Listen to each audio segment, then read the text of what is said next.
Hello and welcome to the Farbank Fly Fishing School. I'm your host, Simon Gorsworth, and in this episode, we're going to look at perhaps the most tricky thing for fly fishers to master, the basic fly cast.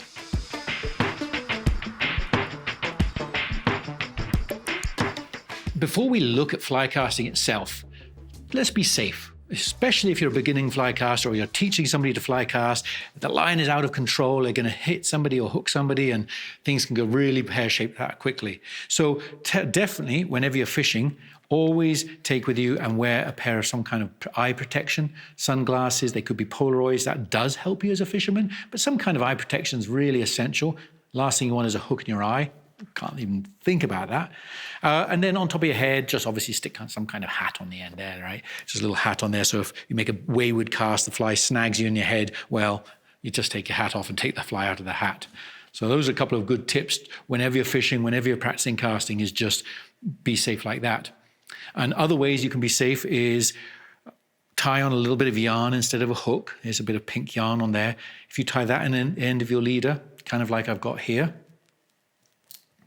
you see I've got a little bit of yarn tied on like that. That can hit anybody. If you imagine you've got a kid casting away and they just don't know and they do a back cast and hit somebody with this, hey, it's not going to be a problem. So yarn's a good option on the end of your line. But another thing you can do, and certainly if you get into fishing, this is really worthwhile doing because you're trying to catch some fish and maybe you want to be safe and maybe you want to put some fish back without harming them. One thing you can do is actually debarb a hook. And so what I've got here is I've got a little fly, and this is on a hook, and at the bottom hook on the inside, there's a little point thing facing the opposite direction to the point, and that's called a barb. The barb is what keeps it a secure grip when you hook a fish, kind of like a barb on a spear. The problem with a barb is if you hook yourself or a clothing, as I've got with this bit of cloth here, when you get it in, the barb stops it coming out. See, look at that. Look how I can't get that out. So imagine that's in your bit of skin and you're trying to tug away. So if you want to be particularly safe, one thing you can do when you're fishing is you can take a fly and you can take a pair of forceps, hemostats like this, and you can put the hemostats across the hook and squish the barb flat. And what I like to do is I like to just move it in 3 angles, 90 degrees and then about 45 degrees. And really all I'm trying to do is flatten the barb rather than break it off. And the advantage with doing that is really that when you put it into the cloth or you hook it into somebody's cheek by mistake, it goes in, comes straight back out again. In, straight back out. So that's one great tip. If you want to be safe out there, debarb your hook. Safety is important. Do remember that every time you're on the water, whether you're casting or you're fishing, remember to be safe because, again, you don't want to hurt yourself or hurt anybody else by doing things incorrectly or accidentally hooking them. So that's it. That's our little safety spiel before we start the thing. Now, let's talk about fly fishing and how does fly fishing differ from conventional fishing?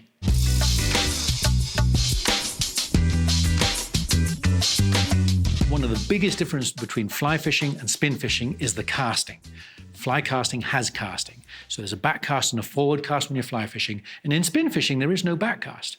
You simply hold the spinning rod behind you, release the bail arm there, flip it forward. There's a forward stroke that propels the spinner or the bait or whatever it is out there. Whereas fly fishing, you have to have a back cast. So one essential difference is that. And another one is that generally in spin fishing, you've got the weight of a spinner or you've got some lead weight on there or you've got a bobber, and that's the weight that makes the rod flex and pops it out to the fish. Now, if you take the spinning rod and you tie just a simple fly to it and then try and make a cast with the spinning rod and a fly on the end, it goes nowhere.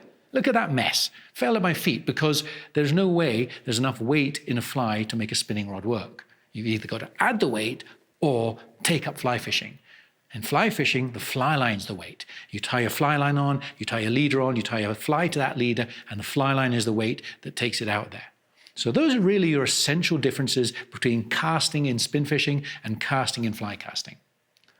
Now, let's look at fly casting. Let's go down to the water and take a look at some of the more simple things like how do you stand and how do you hold the fly rod?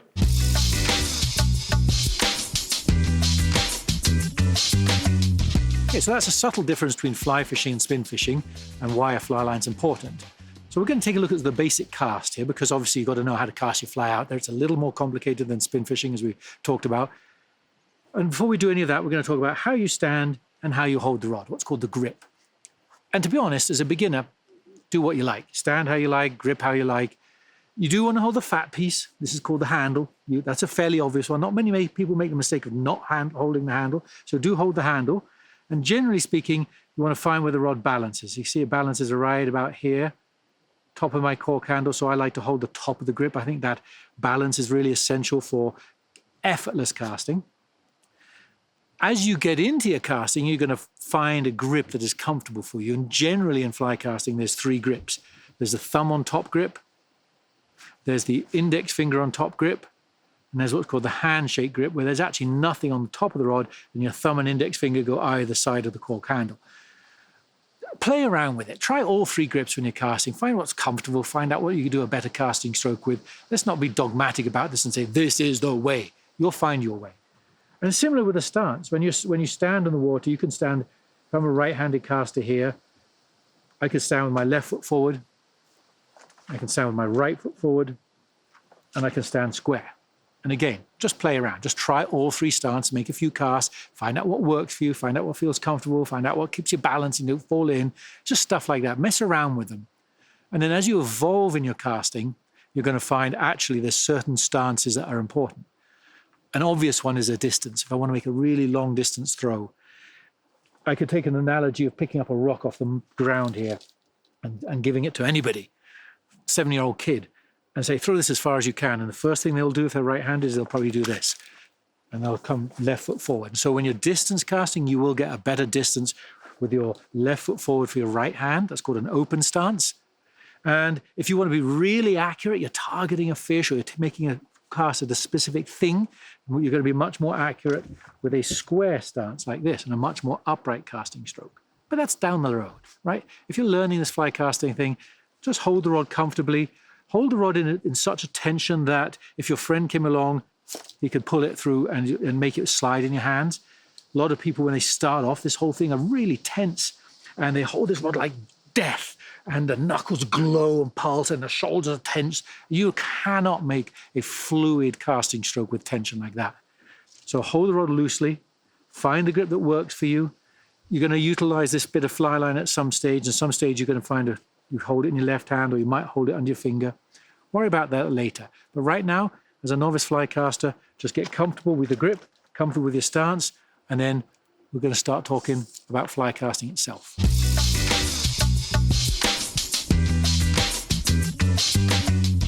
Just before we take a look at casting, I want to go back to stance for one more thing. I just want to make sure you understand that fly casting can be dangerous, right? There's hooks on the end, the hooks are flying all over yourself. So no matter how good your buddy is as a mate, don't stand so close to him that you could get hooked by him, right? This would be far too close a position for me to start casting. I would go at least 30, 40 feet away so I don't get caught on his back cast. And on a similar context, if I want to walk past him to go to a different fishing spot, he might not know I'm here because he's concentrating on fishing, so just let him know. Hey, Nick, I'm just going to walk past you. Can you pause for a sec? And then once you've let him know, you can walk past, get fishing, let him know you've passed, and that way you don't get hooked. Pretty important when fly fishing.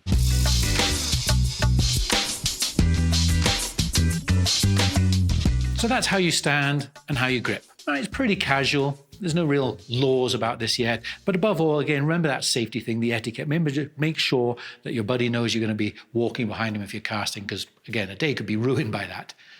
Now, we've got a thing called a loop lab. A loop lab, well, let's just check it out. Let's go down to our loop lab and look at fly casting in its essence. How do you make a fly cast?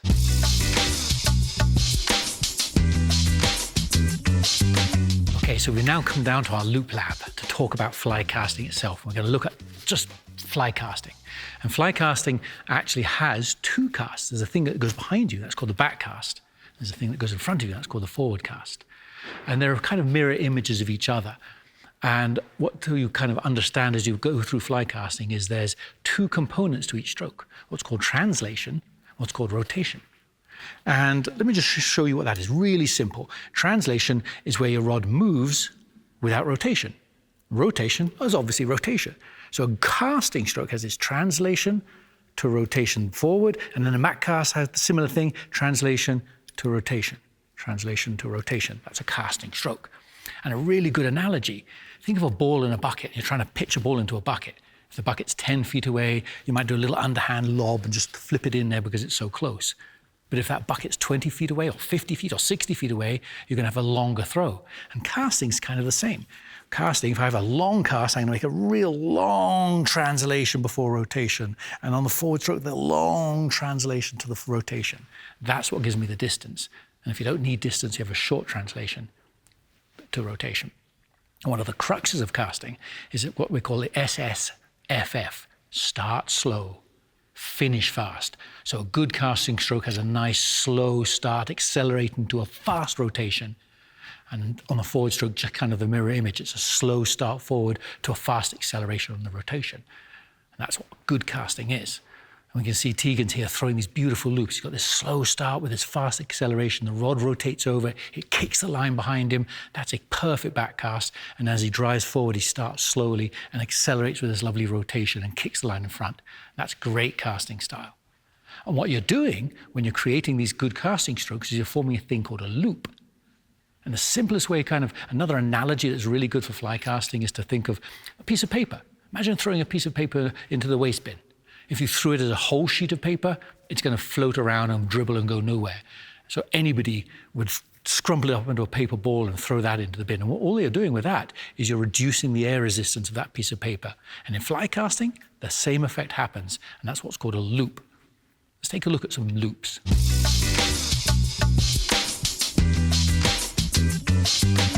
So what exactly is a loop? Well, a loop is the shape your fly line takes when you've made these casting strokes. You have a front loop and a back loop, like you have a front stroke and a back stroke. And loop really is an elongated horizontal U shape. And they vary. You can have a narrow loop where the gap between the top and the bottom of the loop is slim, or you can have a big, huge loop where the gap between the top and the bottom of the loop is enormous. You could drive a bus through it. Huge, great thing. And the problem with the bad loops, big loops, is there's a lot of air resistance. Go back to that piece of paper. You're trying to throw a piece of paper into the rubbish bin that's unfolded or uncrumpled. There's a huge amount of air resistance. And that air resistance is an enormous factor on casting as well. So generally speaking, as you fly cast, you're trying to form these tight loops. Now, how you form a tight loop? Well, that is all dependent on what you're doing with the top of your fly rod. A small loop has generally a horizontal path where the height really doesn't change much between the back and the forward stroke, between the translation and the rotation. The straighter that rod path is, the tighter the loop will be. What a bad casting stroke is where there's much more of a rotating arc. The more the rod arcs, the wider the loop will be, the more air resistance. And what that means is the loop doesn't go as far, there's too much air resistance. And what a loop should do when you're casting is unroll and land in a beautiful straight line. And if the loop is too big, then what happens is that the line doesn't go as far and you get poor turnover. Turnover is what the term is for your line unrolling. So you're trying to form nice tight loops, and you'll get there. Through practice, you'll get there, trying to eliminate the rotating part of the casting stroke. Now, one other bad loop to avoid on your forward cast or your back cast is what's called a tailing loop. And the tailing loop is an aggressive casting stroke generally. It's not a smooth acceleration. If you make a sharp, snatchy move, you'll get a tailing loop. Tailing loops are very easy to recognize. And the end result of a tailing loop, well, that's generally something called a wind knot. A knot that you tie into your line while you're casting. Sounds magical. It's actually a terrible thing, because what happens is that knot weakens your line, and if you hook the fish of a lifetime, it's going to snap off, and all because you had a tailing loop. So keep your casting stroke smooth, start slow, finish fast, have that nice rotation at the end of your stroke, and remember to try and track your rod on a fairly straight path back and forward and not arc it too much. So loops are a very important, highly technical part of casting that really do benefit you. So focus on your loops and practice hard to get good loops on both back and forward cast.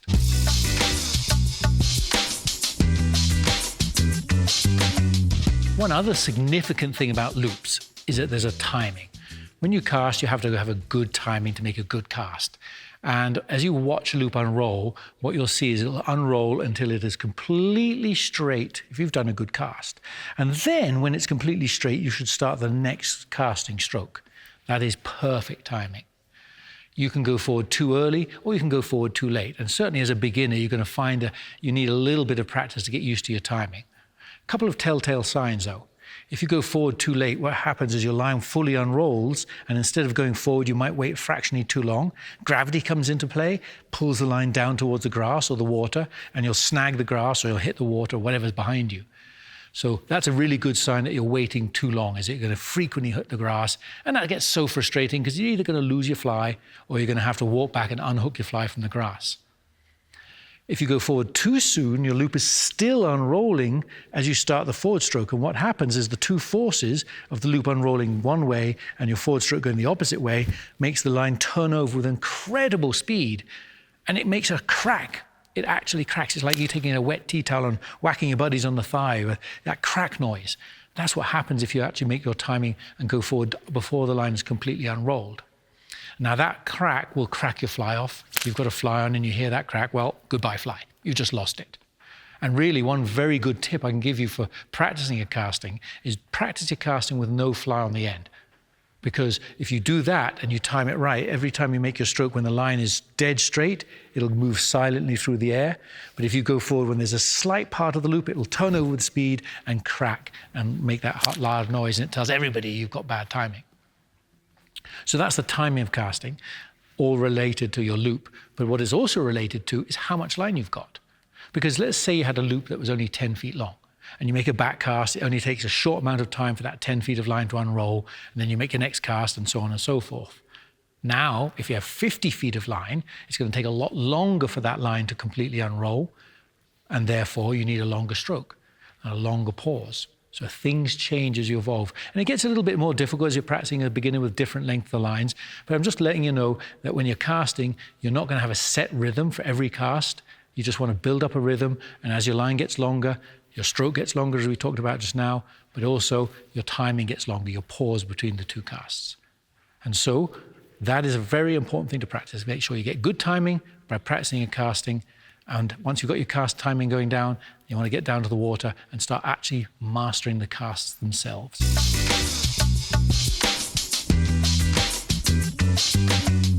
So what do you think?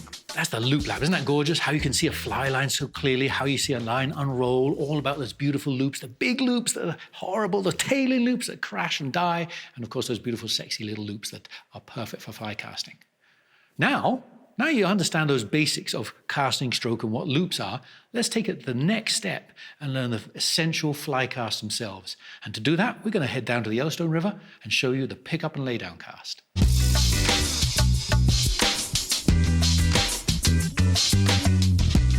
All right, so that's plenty of theory there.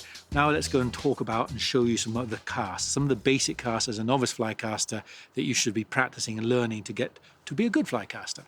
We've got Carly here, and she's going to show us a few things about the cast. And the first thing we're going to look at is what's called the pick-up and lay-down cast. And it's just a very easy cast. It's named that way because what you're going to do is you're going to pick the line up, make a back cast, and lay the line down.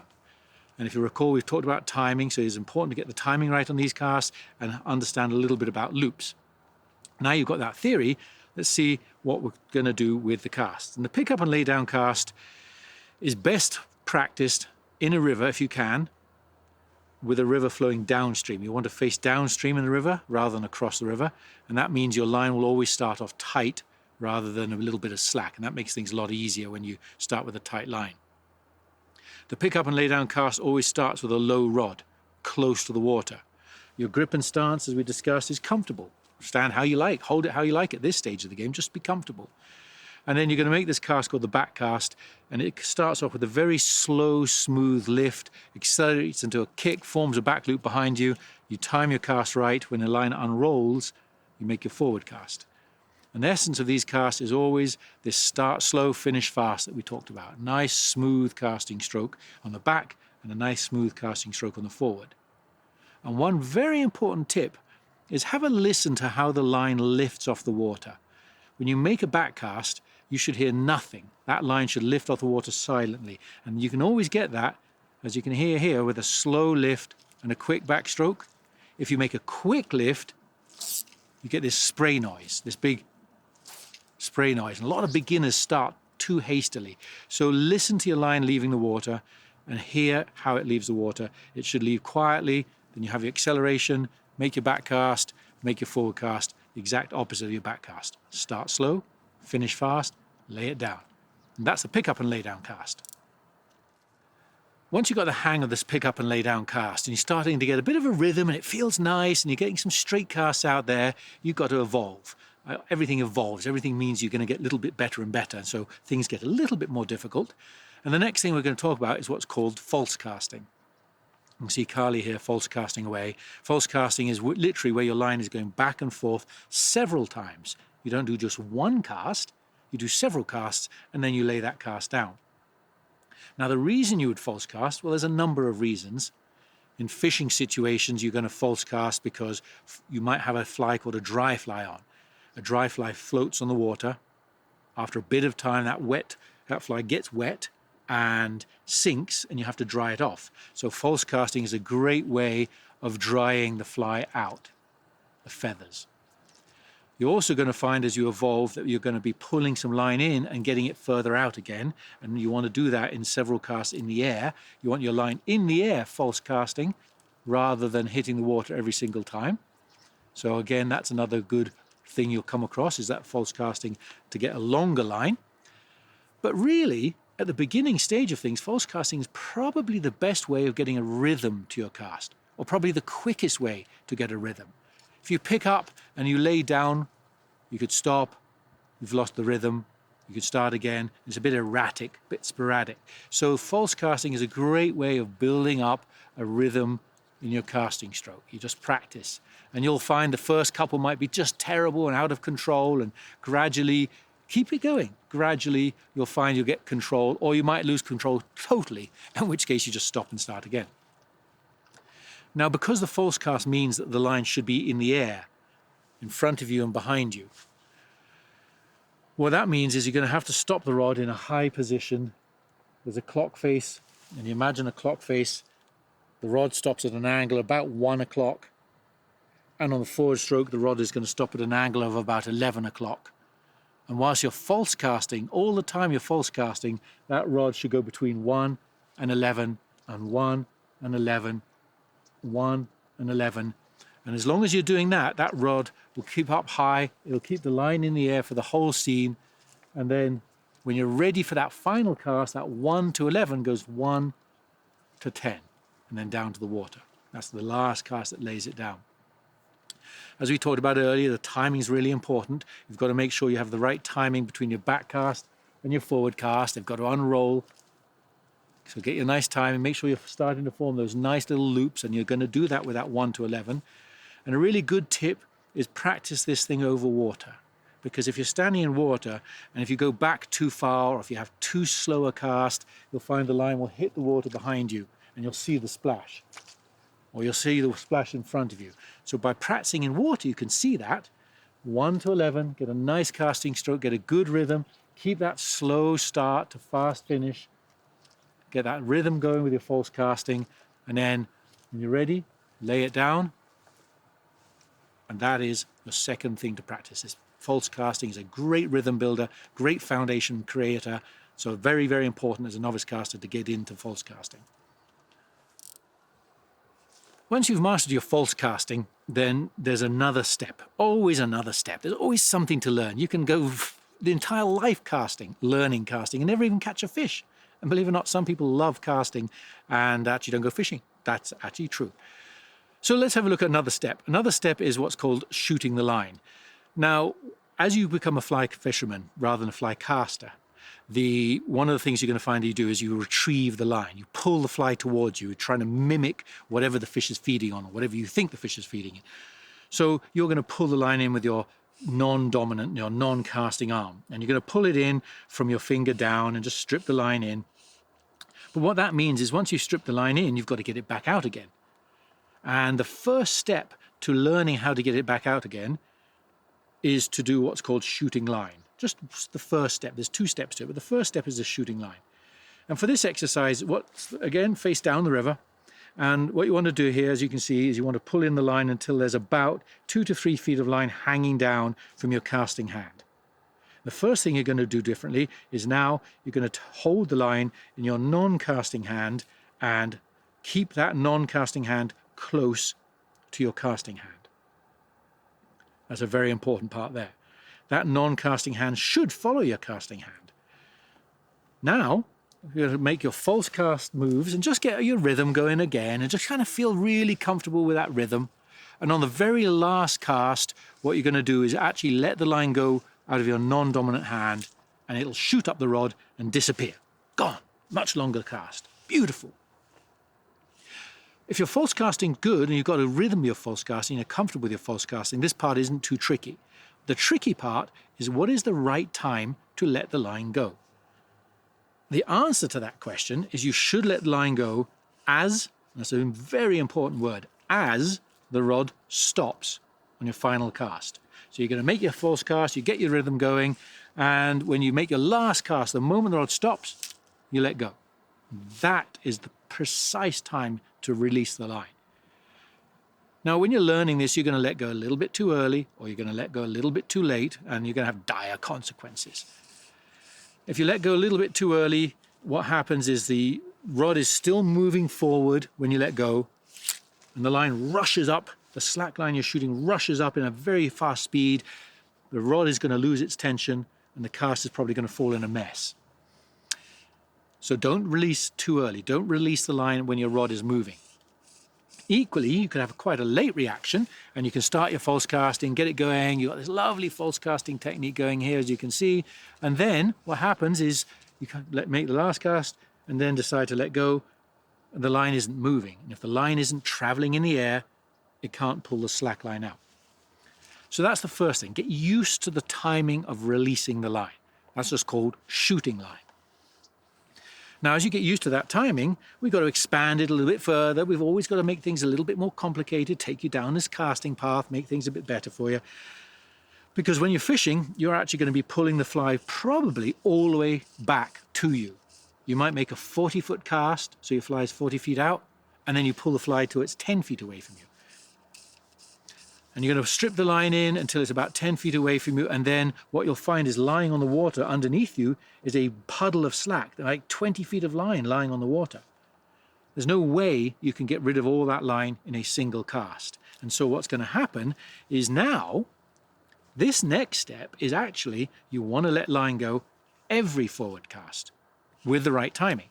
So you start your false cast, just get your rhythm going, and once you've got your rhythm going, you feel that there's a nice timing, on your forward cast, release the line and then grab it for the back. Release and grab for the back. Release, grab for the back. And you keep doing that, working out little bits of line each time until you've got about 2 to 3 feet left. And that's when you let your last cast go and it's all gone. Now again, it's another step, right? So this step will take you a lot of time. You will lose your false casting rhythm. You will shoot line at the wrong time and have your rhythm out. But it's a vital step to going fishing. It's a vital step because so much of fishing is about pulling the line in. And if you've pulled it in, you have to get it back out again. So it's a really important step is this shooting line in the middle air, the false casting and shooting line. One of the hardest parts for novice casters to get used to, however, is the rhythm. And the easiest way to understand that is when you start the cast, if you've only got 10 feet of line outside the rod, and you make a back cast, it doesn't take long for that 10 feet to unroll behind you. So you'll have a fairly quick rhythm between the back cast and the forward cast. So tick-tock, that kind of rhythm. Then you get a little bit longer line to 12 and to 14 feet and to 15 and to 18 feet and 20 feet. Now it's going to take a little bit more time for that line to unroll behind you and in front of you. So you have to have a longer pause between each of those two strokes.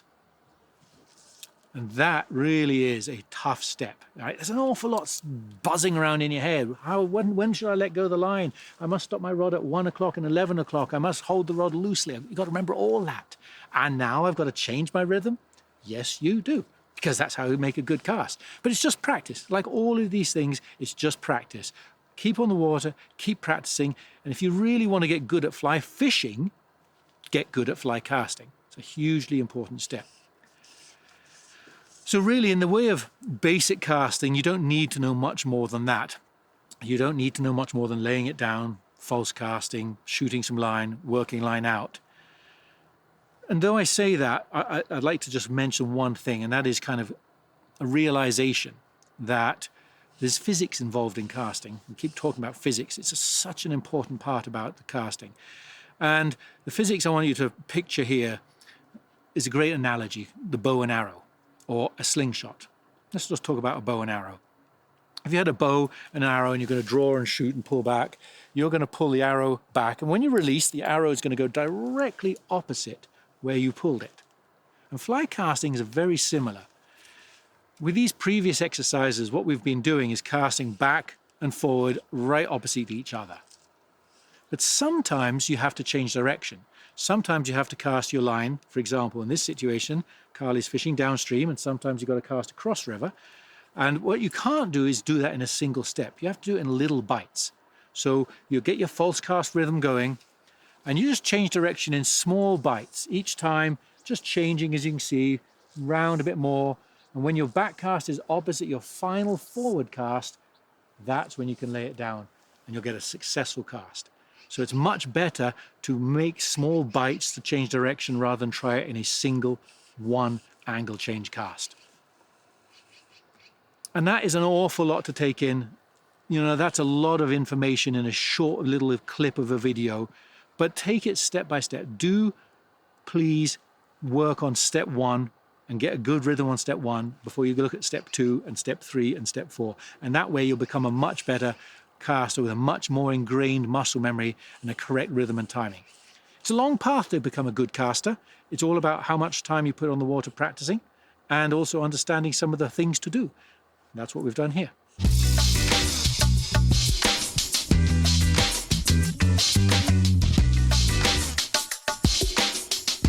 So fly casting is a beautiful skill that takes time to develop. It takes understanding of a couple of key things, and it takes what's called muscle memory. You want to build up the right muscle memory to be a good caster. And you can certainly go outside and rig up your fly rod and practice your fly casting outside on the river, on the lake, on the grass, wherever. But sometimes you can't do that. Maybe it's winter, maybe you don't have anything nearby, maybe you're living in a housing block that has no grass or water around, and you still want to develop your muscle memory. Well, you can do it indoors. There's a couple of great ways of practicing fly casting indoors and building up your muscle memory and also understanding the rhythm, the timing of fly casting. I think the best way is to get an indoor fly casting rod. Yep, they make them and they're not toys. Plenty of great fly casters learn and practice this way. This is a rod called the form rod, ready to make this rod. And really it's just a short little rod, maybe 4 foot long, with a handle on the end and a bunch of fly line threaded up and a big bit of yarn on the front end like that, which is what you're casting. And you've got to have a little bit of space in your house, so I'm going to step back a little bit, get a little bit of space, and you can just practice the casting stroke like this indoors and watch the line. The one thing I like about the form rod is that I can watch the line, I can see the loop shapes, we've talked about loop shapes, I can see the line unroll and practice my timing. So that's why I like this kind of thing for practicing indoors. It comes with a lot of spare line, so as you get bigger and bigger houses and more space, you can have a lot of line out there. And here we don't have the space, but I can just practice my casting. So that's one way of doing it. If you have less space, or you want to practice a different thing, not perhaps building muscle memory, but building the essence of a good cast. Start slow, finish fast, and also translation to rotation. You can practice that with even less space and no line on the rod by practicing with your ears. Let me show you. Here's my form rod. I've pulled the line out. I'm going to make a good casting stroke, and if you listen, I'll shut up. It's pretty hard to do, but I'll shut up. If you listen to the rod whistle, you'll hear where it is. Good casting stroke, start slow, finish fast. Same on the forward stroke. Hear where the whistle is? There. There. Great casting stroke. Noise is at the end because I started slow, finish fast. Now let me do a bad one where I start fast. The noise is instantly there and there, and there, and there, and there. Right? Far too excessive. Noise is in the wrong spot. So you want to start slow, keep the translation. Look how easy I can do this. Don't need any line. I can just practice this. There's the noise. Drive forward. There's my translation. Flick. Listen to the noise. All right? That's an excellent practice, indoor practice. So practice with the line to get the timing. take the line off and practice just to listen to the noise to get the understanding of your start slow, finish fast, translation to rotation. Now, not everybody has an indoor casting rod. So if you don't have an indoor casting rod, there is still a way to practice, and that is that you just take the butt section of your rod and you put your reel on the rod and you do the same little exercise that I did just now. But instead of hearing the flick of the rod, you're actually going to hear the reel make a little noise. Here we go. Have a listen. There's a noise. There's a noise. All right? The inertia of my correct flick has made the reel spin. There. There. If you do it wrong, no noise. There's no flick. There's no start slow, finish fast. This is one pace.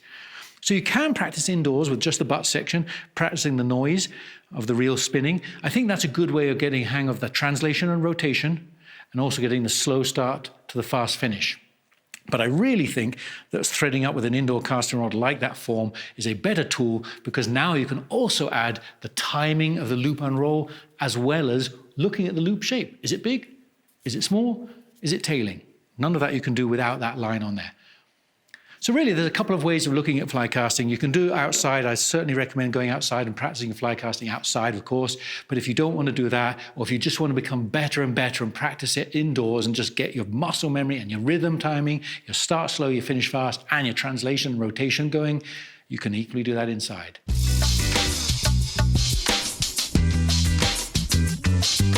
So there you have it, the basic tools and the knowledge and the cast you need to learn all you need to do for a beginning fly caster. I hope you enjoyed this episode, hope you learned a few things from it, and if you did, look out for our next episode, which is all about basic river fly fishing tactics. As always, when you're out there on the water, remember, respect the environment.